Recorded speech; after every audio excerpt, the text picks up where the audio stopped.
why do you think so many people center their identity with being a victim? And why do you think they hold on to it so tightly when they know they could reprogram their beliefs and start living in accordance with a harmonious life and being the creator and manifester as opposed to the victim who is powerless? Yeah. Well, I think the biggest thing, some people say, oh, yeah, you can change your life. And then they find it's very difficult. It's very hard. I go, why? Because they don't know how to push the damn record button. Right. And so many of them are talking to themselves. I'm going to make Bruce, you do better. You just do better about this. You do better. And I go, okay, let's stop for a second. Who am I asking to do better? Oh, my subconscious. I go, oh, there's nobody in there. Who are you talking to? Nobody. I go, well, that's a big waste of time, man, because that's not where change comes from. They don't know how to push that button. If you don't know how to push the button, it's frustrating. And it says, oh, it's so much hard work to change. It's not easy. It takes time. These are belief systems. Why? Because they try and it doesn't work. I go, that's because they didn't know how to push the record button. So most people say, yeah, I can change, but it's not working.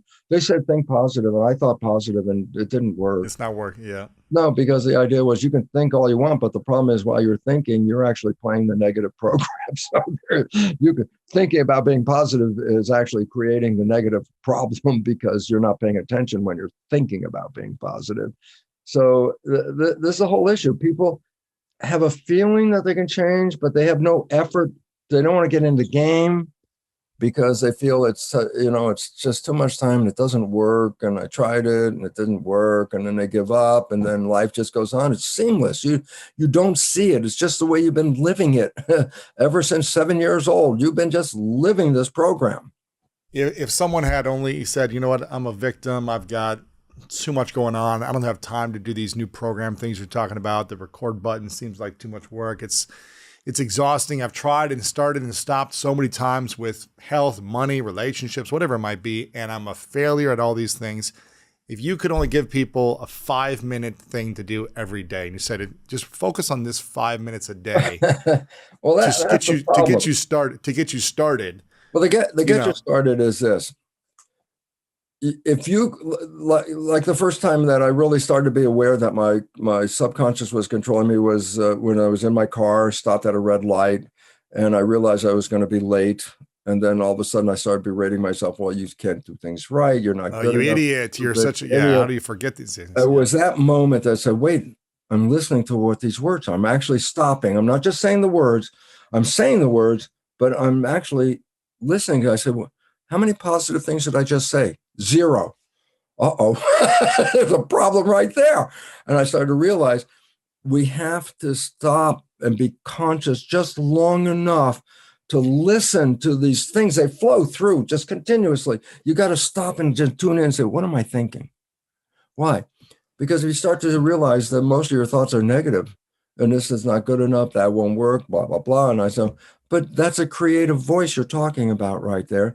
That voice is creating, and everything you just said is now part of your creation. So what if you stopped? What if you just said, wait, what I did is I just covered up the clock on my car so I didn't have to see how late I was going to be, and I got there on the right time. It's like, why? Because I didn't focus on, all the steps between here and the destination. I just said, I got to get there. Boom, I was there. That's how it worked. Okay. So what can a person do? I think the first time is just for them to wake up long enough to hear, are you giving yourself positive vision of a future? Or you already canceled the future with negative things that you can bring up any number of negative things.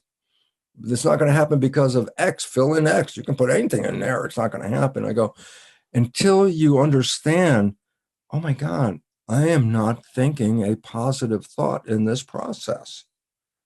Well, then if I'm not thinking positive thought, then I don't want those other thoughts to manifest. And that was a wake-up call. Is there a place where negative thinking is a positive? Can't say it because it's a delusion. It's a delusion. It's not the reality. And negative thinking, besides manifesting it as a reality, it's only, and now you are manifesting. Well, that was, when do you want to stop manifesting? I say, when you stop long enough to correct yourself. No, I don't want to think that. No, let me think something positive. Let me assure you something. while back, I would have been what loosely called manic depressive. I'd be happy most of the time, and then something would go wrong, and then the next thing would go wrong, and I would go in a spiral, and then it got worse, and I get down and be totally depressed, giving myself self-talk, bad criticism, not smart enough, not good enough, whatever. And I was engaged in this. Was like a repetitive process. Once it starts, it's like, oh, here we go. It's going to go. And I was in my lab doing something, and it required so much work to get this done. And then there was the part where I prepared the experiment, then I'm going to run the experiment. It takes like 2 hours to prepare.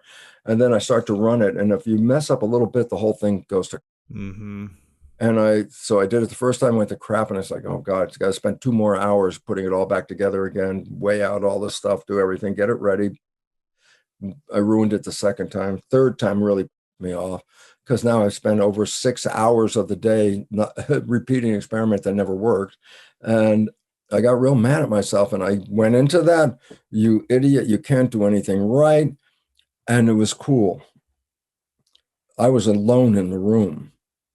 And I hear a voice just right out in front of me somewhere, right out there. And that voice says, don't you have anything better to do than to listen to this? Wow. And for a moment, I was stunned, like, I'm the only one in the room, It was my higher self looking at me, going through this and saying, don't you have anything better? And I laughed. That's kind of funny. I said, sure, I'd rather go see a movie. And there was a newspaper. I picked it up, found a movie, went to the movie, came out clear, no more depression, gone. Okay. The next time I started to go down, I remembered that, don't I have anything better to do? I started to laugh, immediately changed, just went and did something else, stopped. It was a choice. I could continue going back and forth with that, or the choice was do something else. And I did it. Guess what? After a number of times, not too many, I never got depressed again, because Really made a habit that if I would start in that direction, the habit was go do something else. And that has been now a valid part of my whole life. I carry nothing forward on this anymore. And this was like the freedom, because it said, oh my God, I used to get so depressed hearing how bad I was, talking to myself about how bad I was. And now it's like, it doesn't exist anymore.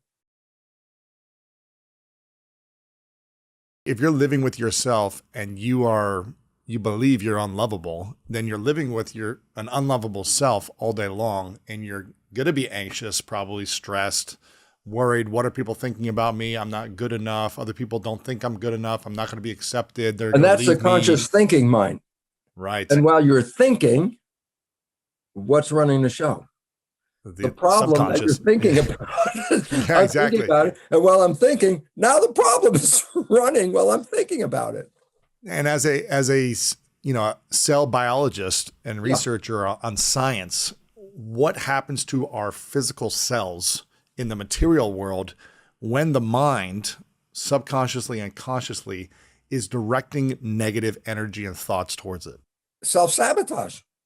You are manifesting a life. Are you manifesting a positive life? Well, that's a choice. You want to manifest a negative life? That's a choice. But if you start manifesting, then the cascade consequences of that are going to manifest in the process. It's a choice. People don't believe it's a choice because they get so carried away with it without looking at themselves, saying, hey, wait, this is a moment of choice. That's why that voice, it woke me up, took me out of this lifetime of that. Because once it said that, it was funny.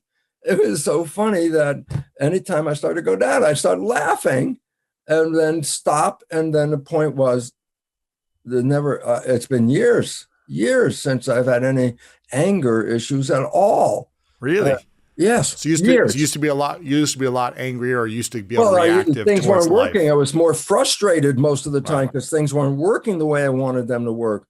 Now it's like, are you kidding me? I'm like this happy camper. Hey, I'm awake. Guess what? I have another day here, another day to experience. I have no idea what's going to happen. I send out some good things, and then good things come back.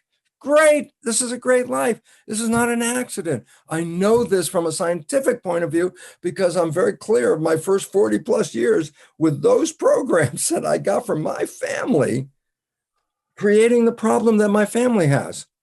My brothers have cancer and like that, excuse me. But, I go, why? The same family, they just kept the programming of that. So it's not genetic, it's programming. 100%. Yeah. 100%. What are some daily affirmations you started to implement when you saw this depressed thoughts coming in, or these self-sabotage thoughts coming in?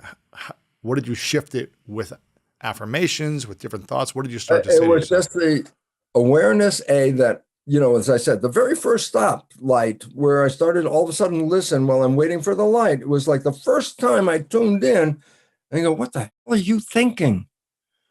That was the most important thing, because then the habit of not going there anymore, starting to realize, this why am I thinking this negative thing? Turn around, make a positive statement right now, because that negative one is taking you and just a repetition of this behavior become habitual. So, and habits are great. Why? No effort. I love habits. Why? You don't even have to think about them. They do it automatically, So if you put in these really great habits, you can walk through the day and think anything you want, do anything you want. And your habit, if they're good ones, will just guide you perfectly through here without even being involved with thinking. That's the game. The game is, what is heaven to you? Then program that's your life. And then guess what? The 95% of the day manifesting heaven while you're not even thinking about it. And for those listening or watching saying, Bruce, this sounds great and all, but I've heard the positive thinking and changing your thoughts stuff a million times, and I've tried it before and it hasn't worked for me. How can you prove on a scientific level that this actually is not woo-woo land, but it's actually scientific evidence? Well, the one that was real important for me, because I knew the experience of Psyche helped me, but I had no awareness of what or how. I said, that was cool. That was nice. But when I saw the results that Jeff Fannin showed of recording the activity while the process was going on, it's like, the brain. Of the brain. Yeah. This is a real function. This is a real action. This is not a suggestion. This is a mechanism.